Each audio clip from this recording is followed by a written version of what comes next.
गांव देवपुर में एक दिन एक बाबा आया। लंबे बाल, बड़ी दाढ़ी, माथे पर तिलक और हाथ में माला लेकर वो खुद को बहुत बड़ा संत बताता था। लोग उसे बाबा त्रिकालदर्शी कहने लगे। हर शाम गांव के चौपाल में बैठकर बाबा ऊंची आवाज में कहता, मेरे पास ऐसी शक्तियां हैं जो हर दुख और बीमारी दूर कर सकती हैं।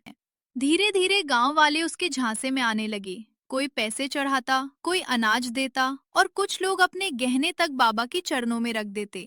लेकिन गांव के स्कूल के शिक्षक मास्टर दयानंद को बाबा पर शुरू से शक था।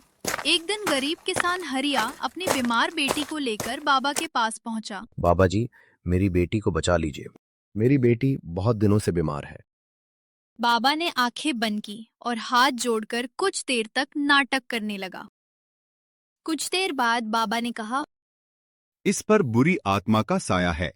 इसे ठीक करना है तो 5,000 रुपए और सोने की चेन चढ़ानी होगी। या बोलकर बाबा खड़ा हुआ और वहां से चला गया। हरिया वहीं पर खड़ा होकर रोने लगा। मास्टर वहीं से गुजर रहा था। हरिया को रोते देखकर मास्टर उसे पूछा। क्या हुआ हरिया, क्यों रो रहे हो? हरिया ने रोते रोते सारी बात बताता है। यह सब सुनकर मास्टर कुछ सोचने लगा, फिर वहां से चला गया।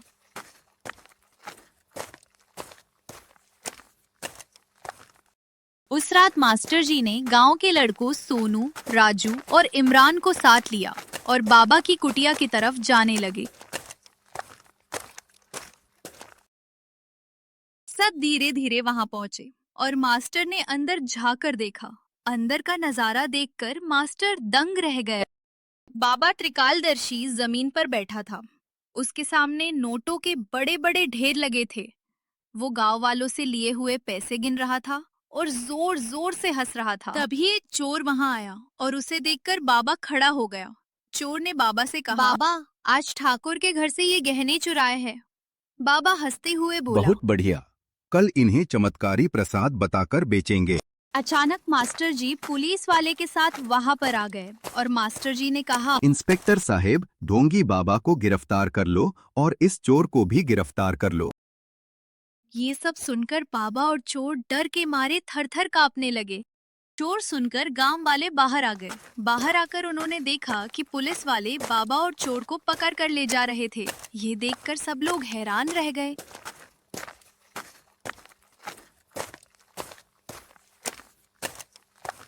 पुलिस वालों के चले जाने के बाद गांव वालों ने मास्टर को चारों तरफ से घेर लिया और उससे सारी बात पूछी। मास्टर ने सबको पूरी सच्चाई बता दी। ये सुनकर गांव वाले हैरान रह गए। इसलिए कहते हैं, बुरे काम का बुरा नतीजा मिलता है।